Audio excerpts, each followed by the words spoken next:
65 million years ago, the reign of the dinosaurs ended in fire and extinction. But today, they return. Not to rule, but to fight. I've unleashed every predator, every titan, every behemoth of the prehistoric world into one colossal arena. For 100 days, the earth will shake beneath their battles, alliances will rise, empires will crumble, and only one species will claim the throne. Welcome to the ultimate dinosaur battle royale. And to tell you this story, it's time to take you back to day one. On day one, I started off by building a giant circle made of concrete, and then split it into 4 segments. Each segment would consist of a different biome, and the first biome that I started working on was the forest biome.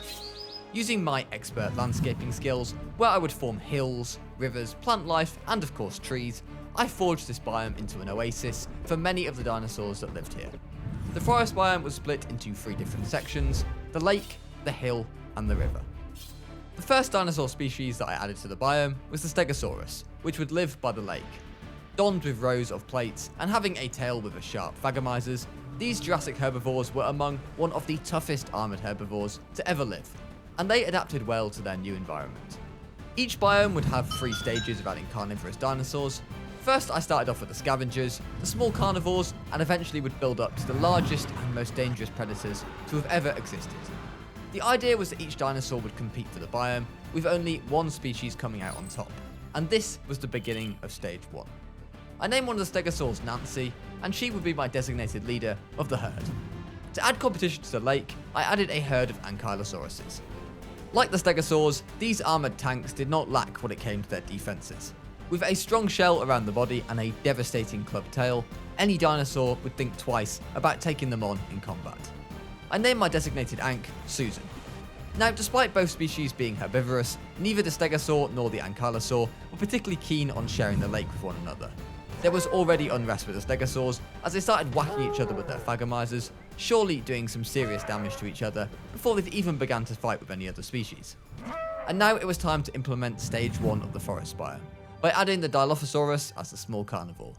Would these frilled Jurassic carnivores be able to compete with the Stegosaur or the Ankylosaurs? Probably not, but if they work together, they may stand a chance. It seemed, however, they had no interest in that, and instead decided to have a go at one another instead.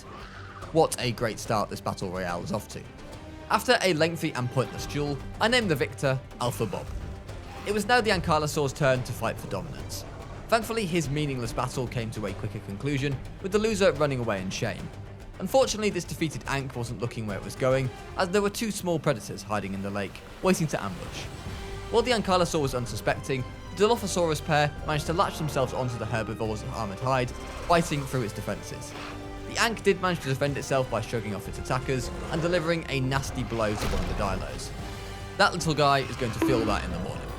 This, however, did not deter the Dilophosaurs, and their tenacity was rewarded when the Ankylosaur keeled over and succumbed to its wounds. Against all odds, the small carnivores had taken down a much larger, bulkier opponent, and the first upset of this battle royale had already taken place. That Ankylosaur, though, was certainly an embarrassment to the herd. The final dinosaur of stage 1 was added to the river, the Herrerasaurus. Herrerasaurus is one of the earliest known dinosaurs in the Triassic era, living over 200 million years ago. And these ancient carnivores were sure to cause problems in the forest. And it didn't take them long to claim the Ankylosaur corpse as their own to feast on. The Stegosaurs and Ankylosaurs had finally squared up to each other though. The Stegosaur wielding its razor-sharp phagomisers, while the Ankylosaur had the brute strength for its tail club. But which is better? Well, there was only one way to find out. It was time to fight. The battle was a close one. The Stego landed a piercing first hit, before the Ank responded with a brutal tail swipe. It was the Stego though that got the crucial 3rd hit in, before the Ank retaliated with the 4th. The Ankylosaur, wounded and realising it wasn't doing as much damage as its opponent, accepted its defeat and fled. Sensing blood, the scavenging Dilophosaurs saw an opponent and charged at the injured Ankylosaur, resulting in what was ultimately an easy kill and claiming the life of yet another Ankylosaur. Unfortunately for our little frilled friends though, their celebrations could not last long. The Herrerasaurus pack arrived at the scene and once again took over the feeding rights of the Ankylosaur body. To further rub salt in the wounds, one of the Herrerasaurs killed the Dilophosaur.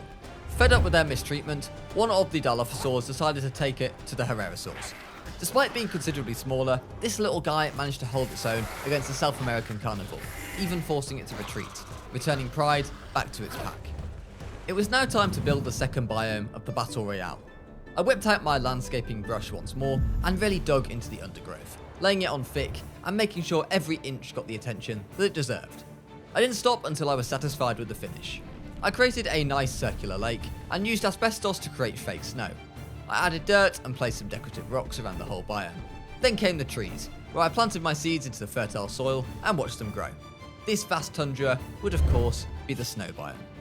But before I could populate our winter wonderland, it came to my attention that Dilophosaurs had become the first species to lose in the Battle Royale. The Herrerasaurs were just simply too large and too strong for them to compete. And despite them exceeding expectations by taking down a couple of Ankies, our underdogs were once again extinct. I think it's only fair that we pay our respects to Alpha Bob and the Dilophosaurs in the comments below. While our Herrerasaurs fed, I also made sure that our herbivores had enough appropriate food sources in their territory. So I got my little brush out again and played with the shrubbery. In what could only be described as an act of self-sabotage, our Herrerasaurs decided to turn on one another rather than working together. I watched as they jumped at each other, trying to take out the other's neck. Fortunately for them though, there was no loss of life, and our Battle Royale campaign remains strong for now. Following our proud Dilophosaur underdogs in the elimination was the Ankylosaurs, who put in a very disappointing display in this tournament. The remaining Anks got killed by the sharp Thagomisers to Stegosaur tails and became the second species to fall, leaving only 2 species left in the forest biome. An Ankylosaur did manage to take a Stego down with them, a small victory if nothing else. Stage 1 had begun in the snow biome though, as a flock of Gallimimuses were added into the lake area. These Mongolian theropods were omnivores in nature and began to acclimatise in their new, rather chilly home. These guys were built more for speed than strength, and so weren't expected to pull up any trees in this Battle Royale, and were instead expected to be a feeder species for the larger, stronger predators. Also in Stage 1, and sticking to our Mongolian theme, were the Oviraptors. These egg thieves were the smallest creatures yet in our Battle Royale, but I have no doubt that they will be sneaky and may rustle a few feathers. I named the lead Oviraptor Steven. To get some diversity into the snow biome, I added some Edmontosaurs.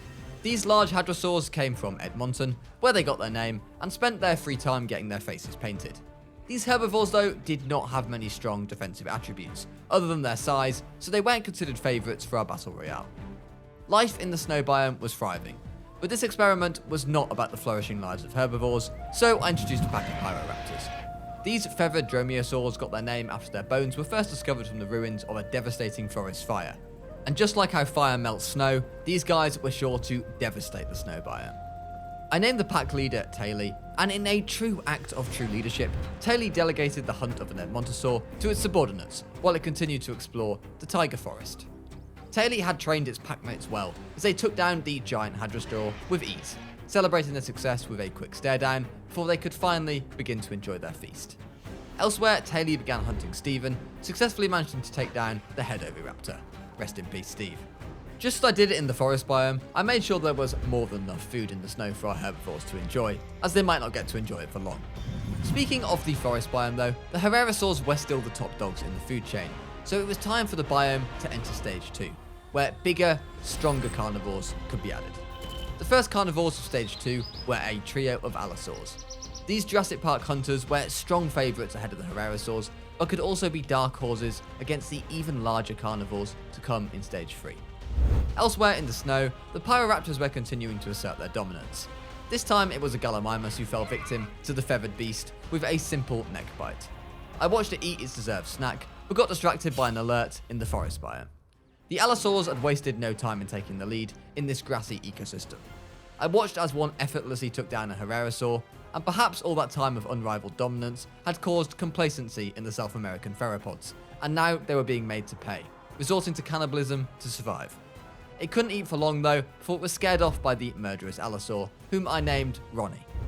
Back in the snow biome though, it was time to declare that another species had been eliminated.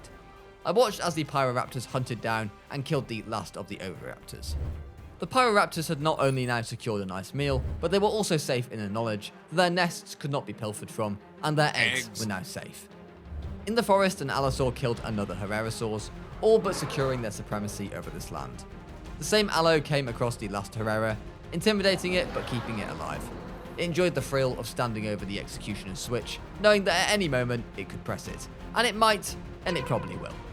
I named this psychotic allosaur Menace. I'm sure its father, the Phantom, will be very proud.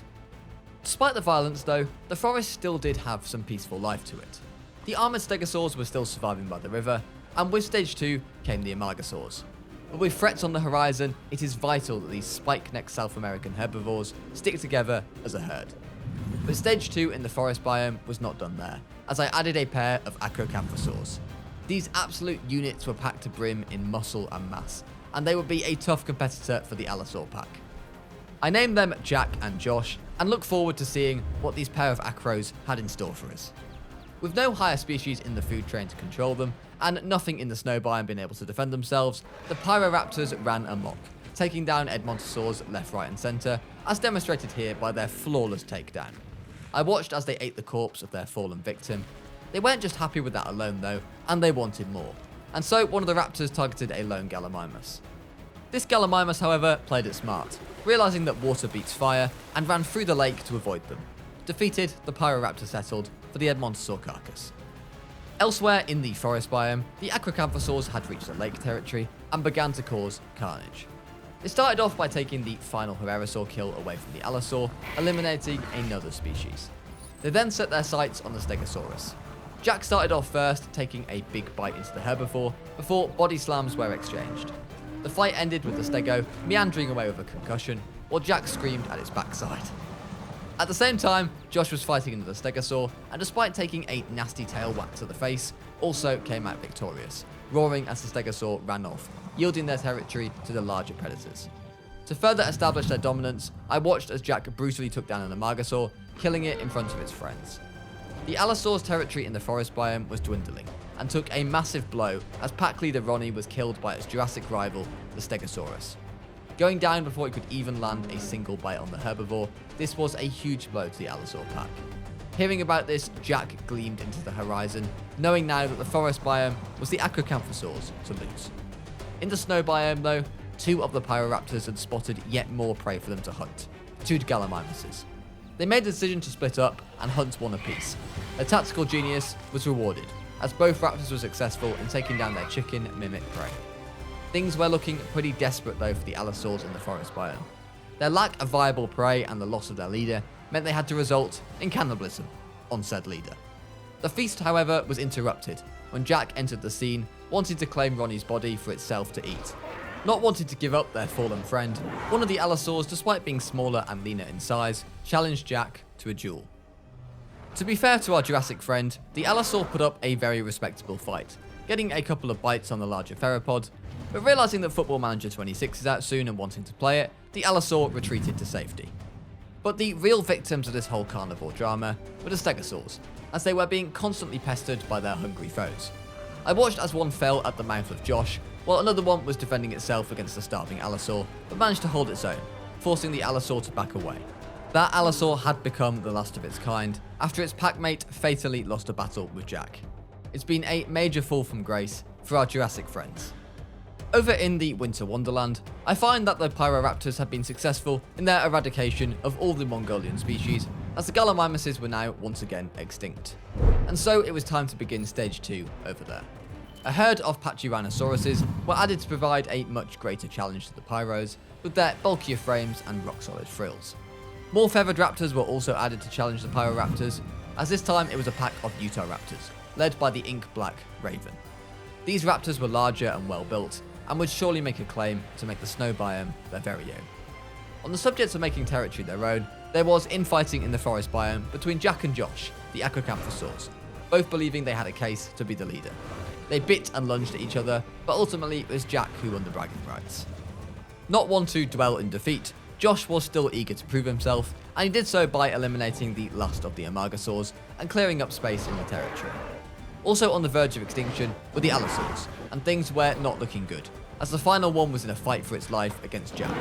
It did manage to land a couple of cheeky bites in before running for its life, managing to eventually feed the chunky acrocanthosaur. Elsewhere in the snow biome, the Pyroraptors were learning the hard way that the new Pachyrhinosaurus would not be pushovers. I watched as a raptor attempted to take down one of the large ceratopsids, only to die in the process, with the Pachyrhinosaur barely lifting a sweat. But back in the forest once more, it had been evident for a while now that the allosaurs were on borrowed time, and it was Josh's turn to collect. This time, the fight was brief, resulting in the Acrocanthosaur removing the greatest threat to their territory and returning the Allosaur pack to extinction. The Pyroraptors, just as the Allosaurs did, were now finding themselves at the bottom of the biome's hierarchy. Yet another Pyro fell to the armoured skull of the Pachyrhinosaur, and to rub salt into their wounds, their replacements, the newer, more advanced model, turned up at the scene to scavenge on the corpse. Angered by this blatant disrespect, a lone Pyroraptor challenged a Utahraptor for pride and the honour of its fallen comrade. However, it proved unworthy and had its neck snapped almost as soon as the battle had begun. The Utahraptor walked away in what turned out to be a minor inconvenience for it. Following the 2 deaths of the Allosaurs, only 4 creatures remained in the forest ecosystem. 2 Acrocanthosaurs and 2 Stegosaurs. One of each creature clashed as Jack took on the plated herbivore.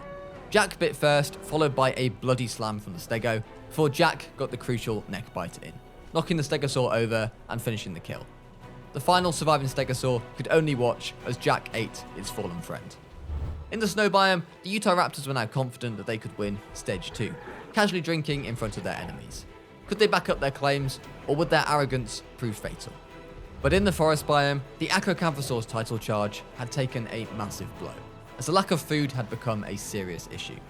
Jack had starved to death, leaving Josh to carry on their campaign alone. The food situation was so bad that Josh had to resort to cannibalism just to survive. On day 40, following these morbid scenes, it was time for a third biome. I got my little landscaping brush out again and began working on the earth. Giant canyons were formed and sand was imported in from the Padahan beach. If you couldn't guess by now, this would be the desert biome. As I was settling down in the desert rocks, I was interrupted by the prehistoric duel of the Fates. The final 2 creatures were involved in a battle to the death. The last living Stegosaur versus Josh, the last living Acrocanthosaur. The stakes had never been higher. The Stegosaurus was already looking rather bloody before coming into the fight, and it could do nothing as Jack went in for the killing blow, winning Stage 2. But after killing his final food source, had Jack just marked his own grave. Following that distraction, it was time that I fully introduce you to the desert biome. With that cliff face looming in the background and sand that is coarse, rough, irritating and gets everywhere, this biome is sure to host some fierce battles. In the snow biome, there was infighting between 2 Pachyrhinos, both vying to be leader of the herd. Headbutts were exchanged before one of the Ceratopses yielded, running away in embarrassment. Sensing weakness in the herd, Raven the Utahraptor squared up to one of its members. But after seeing one of these specimens up close, getting an idea of the toughness of the herbivore, it decided against taking it on until it had some reinforcements. A sentiment that was not shared by one of Raven's packmates though, who tried to take advantage of a weak Pachyrhinosaurus, but failed miserably. Despite his disappointment in his subordinate's failure, Raven didn't let a good meal go to waste, particularly in such harsh conditions, so decided to take up cannibalism as a new hobby. Elsewhere in the snow, with its packmates gone and food scarce, a lone starving Pyroraptor had nothing to lose. It set its sights on a Pachyrhinosaurus, which had separated from the herd. But a predictable pattern was emerging here, with the raptor going down after a single head swing from the herbivore. They left their mark on the snow biome, murdering everything in Stage 1, but the Pyroraptors had finally bowed out of the competition. Stage 1 of the desert biome had begun, with a herd of sailed Aranosauruses being introduced. These African herbivores would fit nicely into the niche of cannon fodder for the Velociraptor pack, led by Blue, which will also be looking to claim the desert as their own. Following its packmate's death, Raven decided to lead by example, taking on a Pachyrhinosaurus and making the herbivore run away, scared for its life. Raven had hopes that the other members of the pack had been watching that demonstration, but unfortunately it seemed that the other Utahraptors had got distracted by a pigeon during that example and were not paying attention, as when one tried to take on a Pachyrhino itself, it got mauled, leaving Raven to be the last surviving Utahraptor. While one raptor species was floundering, another one was thriving, as Blue's Velociraptor pack started to lay their claim to the desert biome. They started by swarming onto one of the Aranosaurs. The Celt Hadrosaur did try to fight back, dismounting them once, but the raptors were just too persistent, and eventually got their kill. The forest biome, though, became the first ecosystem to enter Stage 3, where the big boys were added. I started off by introducing a pair of Brachiosaurs. These giant sauropods have now become iconic thanks to the first Jurassic Park. And speaking of iconic, there is no dinosaur more well known than the Tyrant Lizard King, itself the T-Rex. I watched as the Rex openly stalked its future prey, looking for possible weaknesses, planning its strategy of attack. I named the Rex Wendy, and we will watch her career with great interest. However, it wasn't actually Wendy who started the siege on the sauropods. Josh the Acrocanthosaurus was determined to have the whole ecosystem to himself, running in and causing chaos for the brachiosaurs. After an intimidating roar, he ran in, biting both the tail and the hind legs of the sauropod, which turned out to be enough, as the brachie fell and Josh had a meal that would last him for a month. Not just satisfied with that though, Josh immediately attacked the other, performing a tail bite and a nasty chomp at the brachie's front leg. Though this time he couldn't get the kill, as the brachiosaur walked off, albeit though a bit wounded. Josh the Acrocanthosaur was proving that he was worthy of winning potentially this whole battle royale. Over in the snow biome, the last surviving Utahraptor Raven was now getting hungry. After watching the Pachyrhinosaur herd for a short while, he identified and managed to single out a single weaker Pachyrhino. Unfortunately for him though, he had underestimated this herbivore and was quickly losing the battle. Living up to the raptor's reputation as one of the smartest dinos, he wisely retreated, allowing himself to heal, although his hunger was fastly growing. Action was still aplenty in the forest biome, as Josh continued to be an absolute legend of the game. After engaging Wendy in a brawl, he took the fight to work with an early headbutt before tanking Wendy's bite and body slam, and he ended the fight roaring in victory, while Wendy ran off, terrified for her life. Life was becoming all too easy though for Blue's Velociraptor pack, as they seamlessly worked together to take down the Tyrannosaurs, clearing one at a time. Whereas Raven's claim to the snow biome has now become a complete collapse, being unable to take down any of the Pachyrhinosaurus alone. To finish stage 3 in the forest biome, a new predator was added to the mix. Coming from South America with its large teeth, and guaranteed to take a bite out of you if given a chance, no, it's not Luis Suarez, it's the Giganotosaurus. One of the largest carnivorous theropods to ever live, it's sure to be a worthy opponent of both Josh and Wendy, all fighting for one territory. Elsewhere along the river, Josh continued his usual antics, trying to add a second brachiosaur to his kill count. Unfortunately for him though, or fortunately for the sauropod, depending on your outlook in life, the brachiosaur did manage to survive Josh's attacks. After a brief intermission, where I spent most of the time watching the raptor pack continuing to slaughter the Tyrannosauruses with ease, I named the Giga Tyson. Desperate for food, Raven knew he had to take on one of the Pachyrhinosaurus soon, or die trying. The fight though did not go his way, with the Pachyrhino dominating the fight. Still though, Raven proved why he was nominated as the original pack leader, as his resilience allowed him to survive 2 headbutts. Nobody else in the pack was able to do so. He ran away with only 2% of his health left. He was alive, but things were looking bleak, to say the least. Life was just becoming too easy for Blue's Raptor pack though, so it was time to give them a challenge.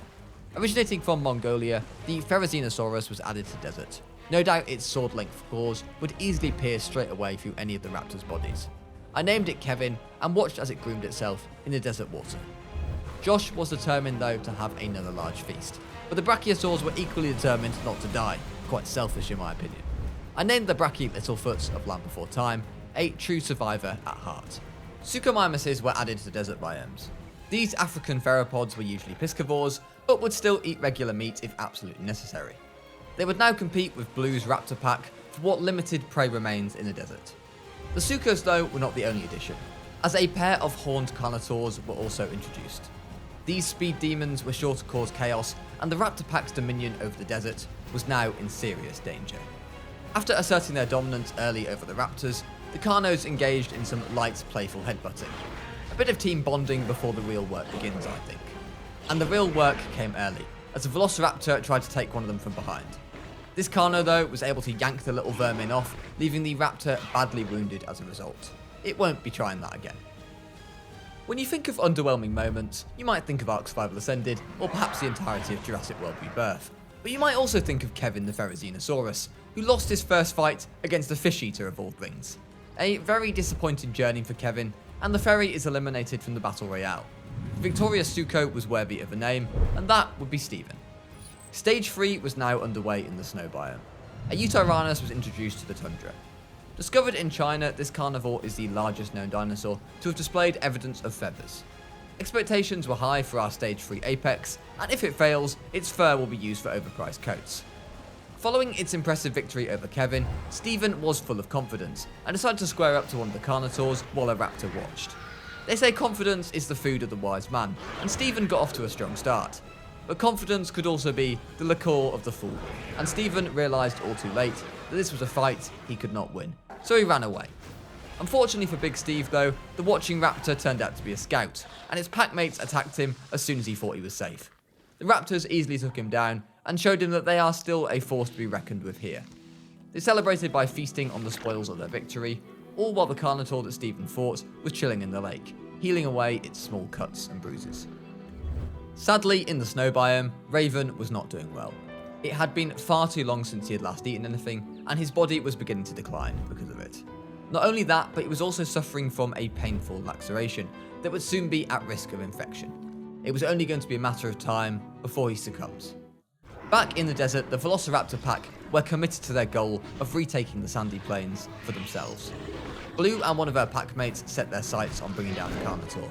They pounced, bit and scratched, but the larger beast was easily able to hurl them away. The Carnotaur sat down gloatingly in victory. Sadly, Blue was killed in the fight, leaving the packmate she fought with to become the new pack leader. It had been a while since I last checked in on the forest biome, and when I returned, I found that Josh was still being Josh. He'd once again taken on Wendy the Rex, and once again the chunkier Josh was able to win the Battle of the Honor between the two, with Wendy once again retreating. Elsewhere, alone and starving, the surviving Suchomimus was reduced to scavenging, feasting on Blue's corpse, after the new raptor leader had indignantly left her behind to rot. To compete with the Utaranus in the snow, a Nanooksaurus entered the Battle Royale. This feathered Alaskan predator was sure to be a wild card, and began its campaign by stalking a drinking Pachyrhinosaur. The final addition to the snow biome is the Albertosaurus. Just like the Edmontosaurus, this tyrannosaur got its name from where it was discovered, that being Alberta in Canada, and it was sure to lay its claim to the snow biome before too long. The Carnotaurs had firmly established themselves as the top dogs now in the desert biome, as they came to find one single raptor squaring up to them, with two dead raptors by either side. The Carnotaurs then proceeded to assert their dominance by eating the raptor corpse in front of the lone raptor. Cold, cruel, and aura-farming could be used to describe this Carno. After that, the pair celebrated with more bonding head clashes.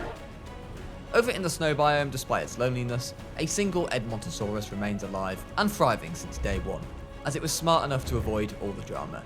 And so it deserves a name, Survivor. But drama was never far away, as the Nanooksaurus had finished its stalking and wasted no time in getting stuck in. At this point, the Pachyrhinos had been riding easy, being able to effortlessly defend themselves against the Pyro and Utahraptors. So a larger, more brute force carnivore must come as a bit of a shock to them. After cushioning the first blow, the Pachyrhino Ron hit back. The fight ended in a stalemate, with Ron unfortunately walking off with major organ trauma. The addition of the new carnivores turned out to be a huge reality check for our Pachyrhinosaurs, as they were now struggling. Following Ron's injury, another ceratopsid fell at the mouth of the Utaranus. Shortly after this, Nanook finished off Ron, and the Albertosaurus effortlessly took down another Pachyrhinosaur. All three carnivores had a hefty meal each, and the balance of power in the snow biome had been shaken to its core. After that giant feast, the Uti and Nanook were coming into a disagreement. Now, I don't speak dinosaur, but if I were to guess, I'd say they were slagging off each other's fur coats. The argument didn't descend any further, however, as they were probably both suffering from indigestion at this point. With the balance of the snow biome being turned upside down now, the forest biome remained the status quo, with Josh continuing to harass the poor Brachiosaur, and some things just truly never change. And now it was time to finally work on the fourth and final biome. Day 50 had now passed, and I began to use my tool once more, adding moisture into the shape of the small ponds, as well as some trees that were imported from the Biosyn facility. Once that was done, I planted my seeds, and watched them sprout into shrubs and ferns. This biome would be the swamp biome, and a nice mist had already begun to form. Over in the snow biome, and once they had all recovered from their indigestion, the Albertosaur and Utaranus came into a full-blown argument.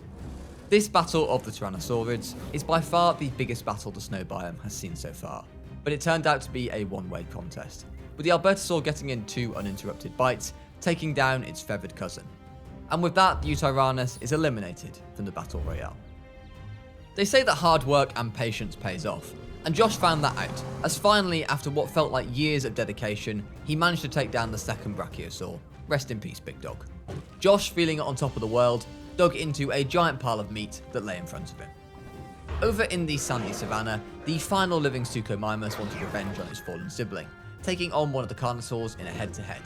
Unfortunately, the Carno had the size, speed, and bite force on the Piscivore, and despite putting up a decent fight, the Suchomimus had to flee. The Carnotaurs, for their part, were now firmly established as the rulers of the desert. Whereas the former rulers, the Velociraptors, were now depleted to a lone Velociraptor, who was unable to eat anything due to the scarcity of food and was slowly ebbing away. And on the topic of former rulers, the Pachyrhinosaurs too found themselves down to their last member, and it was this final specimen who was in the fight for their life against a Nanook. It managed to hold its own, but it came away from the duel limping and in clear discomfort. It suffered a laceration, and only time would tell if it would be able to walk it off. Back in the desert, the Suchomimus and Carnotaur were in for round 2. This time it looked like a stalemate, at least the Sucho didn't run away in shame though. In the forest biome, the true battle of the apex carnivores was taking place, with Tyson the Giga and Wendy the Tyrannosaur going at each other. The battle proved underwhelmingly brief. The Giga lunged first, landing an early bite, and before Wendy could recover and retaliate, Tyson sunk its teeth into the Rex's snout and then grabbed her neck in his jaws, ending the Rex's life and bringing Wendy's disappointing battle royale to a close. Tyson didn't gloat or roar in success, he simply sat and took a well-deserved rest. Following Wendy's elimination, another battle royale participant was eliminated, though this one was not nearly as disappointing. The Pachyrhinosaur's time in the snow had come to an end, with the final specimen losing out to a Nanocosaurus. It was a valid effort, and they have certainly earned my respect. Round 3 between the Suchomimus and the Carnotaur had a decisive result this time, with the faster and bulkier carnivore performing a brutal neck snap and bite on the piscivore, meaning the Suchomimus is eliminated from the competition. Like a phoenix rising from the ashes, the last living Velociraptor saw the food and took its chance, feasting like it has never feasted before. Though the Velociraptor wasn't the only raptor making a comeback. Raven, the Utah Raptor, who had all but given up hope, saw the Pachyrhino corpse and wasted no time in getting stuck in, to what must have felt like its first meal in years, not even caring that the Nanook was nearby. With both carnivores high on confidence, the two apexes of the snow biome decided to challenge each other to a fight. Following their standard intimidation roars, the Albertosaur struck hard and true, not once but twice, before the Nanocosaur responded. This didn't deter Albert though, who bit a third time, this one proving fatal, and the Nanocosaur fell, leaving the Albertosaur as the true ruler of the snow. But the Albertosaur's victory came at a tragic cost, as it was now suffering from internal bleeding as a result of the contest. Over by the frozen lake, Survivor was diagnosed with frostbite, but it's a tough cookie, and I'm sure it'll walk it off. Remembering that I had built a swamp biome, I finally populated it with the first dinosaurs of stage 1. The first set of cannon fodder to be added were the Hycelophodons. These guys would likely serve no other purpose than to die a painful death. In order to feel a bit more attached to these walking bags of meat, I named one of them Jerry. Joining them in the niche of carnivore food were a herd of Parasaurolophuses. Back in the sand and with nothing major left to fight, the two Carnotaurs turned on each other, as they both believed they were entitled to be the position of the leader. A headbutt was dealt and bodies were slammed, but a clear winner was decided, and I decided to name it Canelo. Stage 1 of the swamp was progressing nicely, and the first carnivores of the biome were introduced, the Dimetrodons. These ancient synapsids lived a very long time ago in the Triassic, and they would stalk the Hycelophodons from the water. The Carnotaurs had now calmed down and were back at their play fights, rather than the real ones. The lone Velociraptor, feeling left out, wanted to be part of their social group, but got its answer loud and clear when it got chased halfway across the biome. Poor guy. Over in the snow, things weren't looking too good for this Albertosaur, whose internal bleeding was now causing all sorts of problems. All it could do was lie down and rest, hoping that its body could repair itself in time. Things weren't looking all too great for Survivor either, who while had recovered from frostbite, had now suffered a broken claw, which had turned into an ingrown claw. There is now a strong chance that Raven could pull off the greatest dinosaur comeback in history and become the undeniable ruler of the snow biome. And on that line of thought, a ruler was soon to be decided in the forest biome, as Josh and Tyson fought it out to become king of the forest ecosystem. Both creatures were looking worse for wear at the start of the fight, but it was Josh who sprung the attack first, using Tyson's moves against him with the snout bites and neck clamps. Eliminating the Giga and being crowned as the undisputed king of the forest biome, Josh, what an absolute legend. In the swamp, one of the Dimetrodons began its first hunt. It had spotted a tasty-looking Hycelophodon nearby through the trees and began to give chase.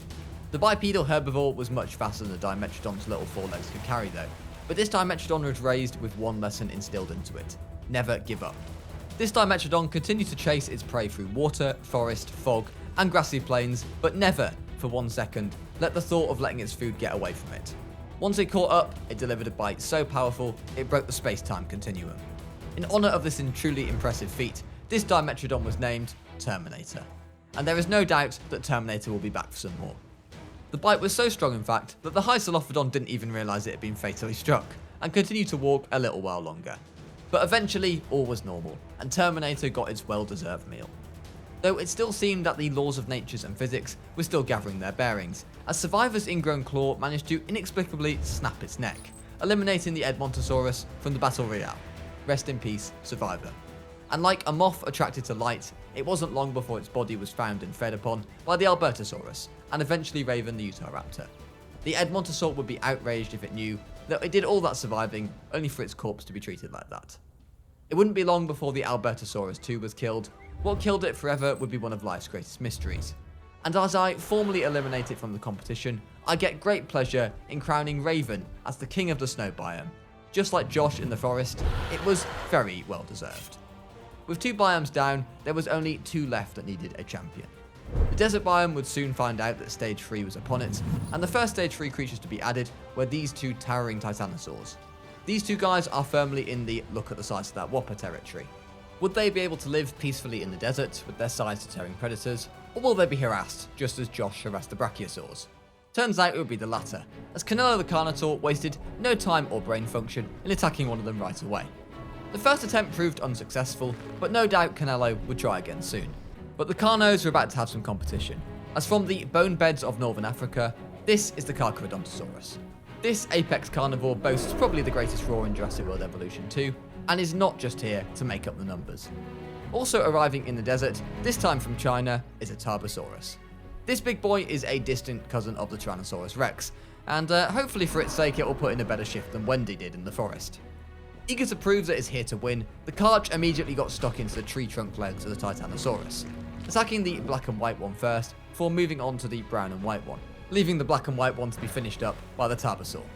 The Tarbosaur quickly moved on and squared up to Canelo.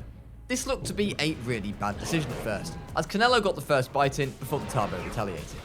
Ultimately, it was Canelo who ran away in fear, while the Tarbosaur stood its ground and roared in delight.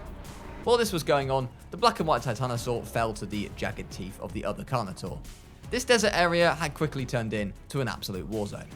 It seemed that grief or remorse were not traits possessed by the other surviving Titanosaur, as it seemed to have quickly moved on from its former sibling and proceeded to steal plants from the swamp biome, the absolute cheek of it. Following its world-breaking takedown of the Hycelophodon, Terminator believed he was worthy of becoming the leader of the Dimetrodon pack. After a lengthy brawl with his sibling, he came out on top and was crowned the new leader of the quadrupeds. In the desert, the atmosphere is pulsating, and the crowd were holding their breath. Canelo the Carnotaur is at it once more. His target this time, the Carcharodontosaurus. Just listen to that Carch roar. Goosebumps. And that Carnotaur just stood there, waiting for its opponent, confidence high. And that confidence was warranted, as the battle was brief. A simple pull of the neck before a single bite, and the Carcharodontosaurus was eliminated. Rest in peace, that beautiful roar. Canelo, however, was becoming just as much of a legend as Josh and Raven, and was now perhaps the favourite to win the desert biome. The ecosystem was progressing nicely, with each of the 4 biomes feeling distinct and unique. As we approached day 75, 2 biomes already had crowned champions, and the desert being in stage 3 was close to its climax, leaving just the marshlands where stage 2 was about to begin. Arriving in the swamp area were a herd of Coryphosauruses. These crested hadrosaurs came from Alberta, lived in large groups, and always stuck together. But ultimately would be nothing more than fodder and food for the carnivore. And those carnivores would be the baryonyx, which came from the UK, the home of queues, roundabouts, endless roadworks, the greatest plug socket in the world, and of course Rampy. Piscivores by nature, these guys will still eat meat if push comes to shove. I named our 2 baryonyxes Max and Michael, and they immediately asserted themselves over the Dimetrodons, scaring the little quadrupods away as fast as their little legs could make them run. In the desert, the Tarbosaurs stole the Carcharodontosaurus corpse from the Carnos, feasting on it right in front of them. The Carnotaurs weren't particularly pleased at this, but they didn't dwell on it. They had already set their sights on a new, much bigger target, the final Titanosaur. The first attack by the unnamed Carnotaur didn't result in much damage being done, so Canelo charged in, biting at the Titan's hind legs. Canelo's assault was much more fruitful, taking a chunk of the Titanosaur's health and breaking one of its claws. Canelo truly is a force of nature. Giving up on the hunt for now, they went back to feast on the Carcharodontosaurus corpse after it had finally been abandoned by the Tarbosaur, who had decided to name Alex. For now, the two carnivore species coexisted without hostility, but for how long? Time will only tell. It turns out, not very long. After a brief intermission to see a Dimetrodon starve to death, Canelo and Alex were at each other's throats. It was an even matchup, with both theropods exchanging blows to the other, but it was Alex who backed down first, leaving Canelo once again victorious. Canelo immediately went to sleep to heal his minor injuries, while Alex was already suffering from internal bleeding and was looking much worse for wear. Michael the Baryonyx was keen to claim the biome for himself, terrorizing and killing a poor Dimetrodon in one bite. The small lizard deserved better. This meant that Terminator was the last surviving Dimetrodon, though of course he would still be perfectly able to defend himself with his world-breaking bite. Over in the desert, Alex the Tarbosaurus was dying.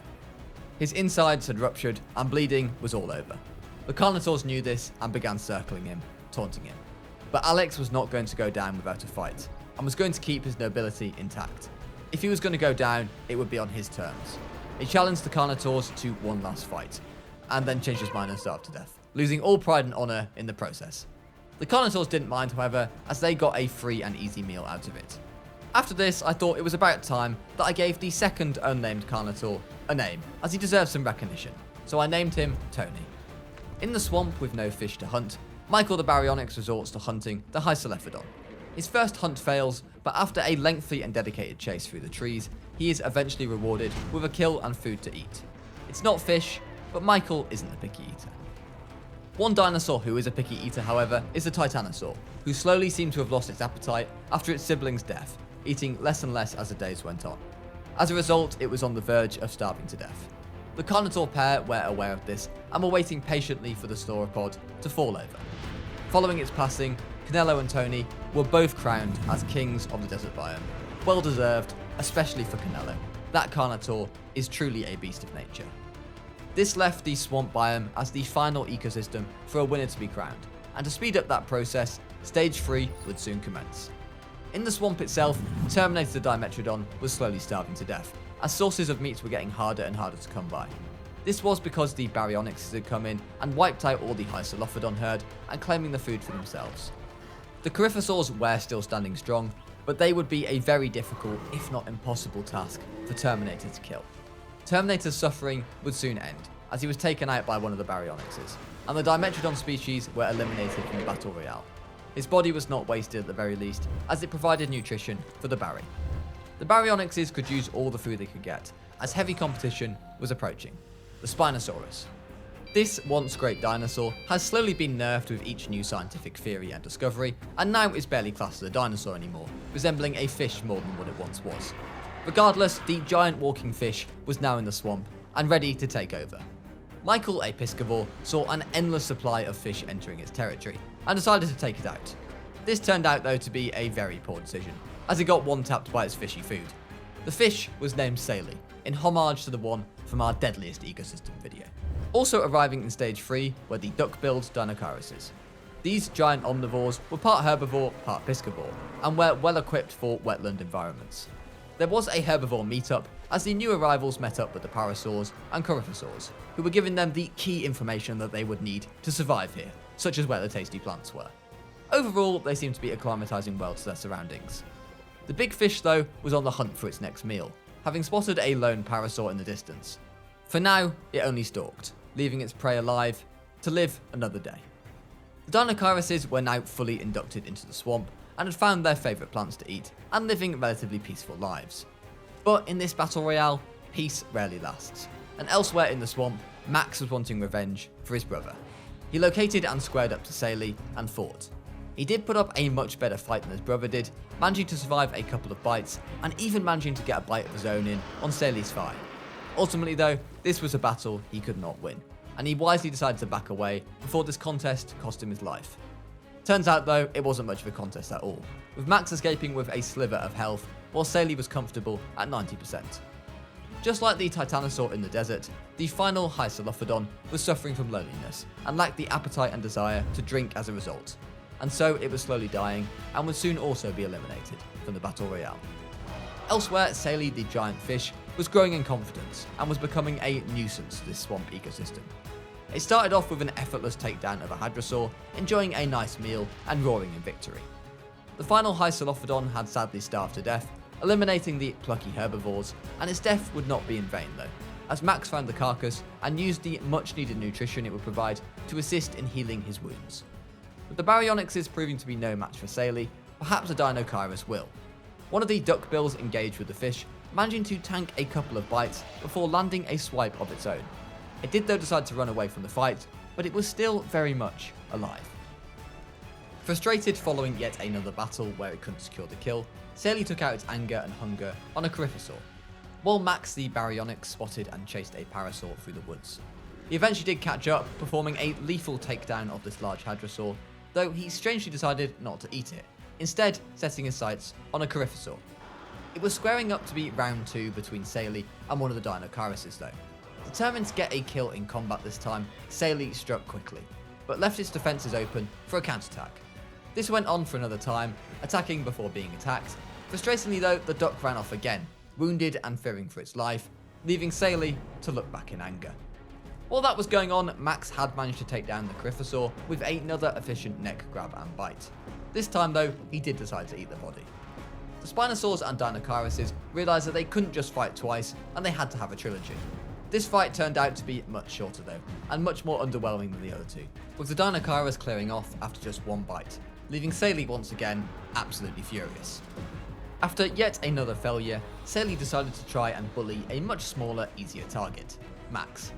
This fight was identical to the previous time they had fought, with 2 quick fire attacks from the fish before Max struck back. Yet again though, Max walked back from the fight, leaving Saily once again without a direct kill. However, it would turn out to be an indirect kill, as it did manage to lacerate Max. Too weak to recover from his injury, Max succumbed and keeled over, eliminating the Baryonyxes and finally giving Saily something to cheer about. With that kill, all of Saily's competition for meat was now gone, and as a result, was named the winner of the swamp ecosystem. The 5 champions were now decided. Josh, Raven, Canelo and Tony, and Saily. But all of this was part 1, the qualification stage of the main event.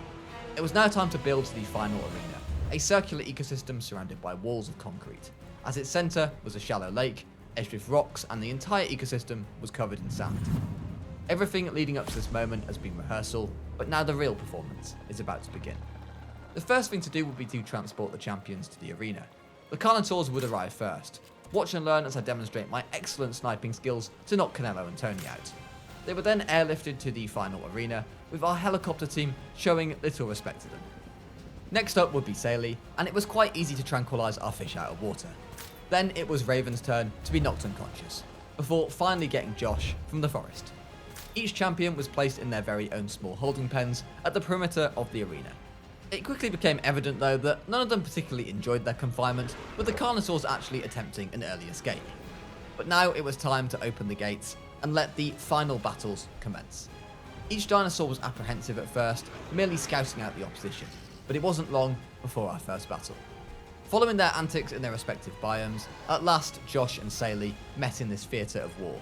Josh for his part was upset at even being compared to this oversized fish, given he had had so much harder competition for the forest compared with the lackluster opposition that Saily had faced in the swamp. But the two squared up and prepared for combat. And with this came the first casualty of the finale, with Josh proving why he was the king of the forest and demonstrating all the experience he had gained by easily taking out Saily with a simple neck grab and bite. The Spinosaurus was now eliminated, leaving only proper dinosaurs left in the Battle Royale. The Carnotaurs were on the move next, and they had spotted their first target. Raven the Utahraptor had defied all odds by making it this far. Even when things looked bleak, he powered through. But now would come a much bigger test for him, with the Carnotaurs gaining a ruthless reputation so far, and that reputation proved to be well deserved, with the Carno taking out Raven in just a single bite. It had been an admirable attempt from Raven, and despite the easy defeat, he can hold his head high for his performance in the whole Battle Royale. And now it was down to the final two, the Acrocanthosaurs and the Carnotaurs. Both of these species have fought formidable opponents to get this far, and both have had iconic moments in these Battle Royale. Both would be worthy winners, but only one could come out on top. Canelo and Josh squared up to one another, and there was a small rock barrier between them, but that would not be a deterrence. They found themselves fighting, and the battle commenced. Just like his takedown of Saley, this fight again proved to be an easy victory for Josh, defeating the legendary Canelo with his trademark neck grab and bite combination. Canelo fought fearlessly throughout the entire competition, but his time had come to an end. Josh was now the firm favourite to win the Battle Royale, and Tony was the only thing that could stop him. Would he go all the way, or will complacency kick in and allow David to beat Goliath? Place your predictions in the comments, no cheating. Josh started off by asserting his dominance over the bi-horned Argentinian by eating Canelo right in front of him, a diabolical act of disrespect. Tony didn't take too kindly to this and ran over to confront the much larger Josh. The two roared at each other, poetically above Canelo's corpse, before moving positions to a more optimal fighting ground. The final conflict of this unforgettable battle royale was underway. Josh struck first, but did not immediately go for the neck, as he had done previously, instead choosing to toy with Tony. Tony, however, did not like being played with like this, and immediately bit back, before Josh once again gave a strong bite. Both competitors were looking bloody and bruised, but the battle was not over just yet. Tony saw an opening in Josh's defences and struck again, leaving the battle at 2 bites apiece. This one was going to go down to the wire, and then the final blow came. Tony had been watching Josh carefully throughout the finale, watching him take down Saley and Canelo, and in an act of poetic justice that would make Shakespeare stand up and applaud, Tony used Josh's trademark move against him, grabbing the Acro's neck before performing a fatal bite to the jugular. Josh went down, and Tony stood roaring in victory, getting revenge on his brother. And with that, Tony the Carnotaurus is crowned as the champion of this Battle Royale. As he took a well-earned rest, you must say this victory was well-deserved, given how hard he and Canelo had fought in the desert ecosystem and in the finale. Josh's run was also iconic, and he performed valiantly in the final arena, falling just short at the final hurdle. Let me know in the comments down below who your favourite creature was in this entire Battle Royale, and please leave a like for Tony the Carnotaur, as this victory was well-deserved. This will be my final Evolution 2 video now before Evolution 3. I'm actually going to be in London this weekend playing Evolution 3, so if anyone's there, feel free to come and say hi. I hope you guys have a great rest of your day, and why not watch this video on screen right now? YouTube think that you will love it. Thanks guys, and see you in the next one.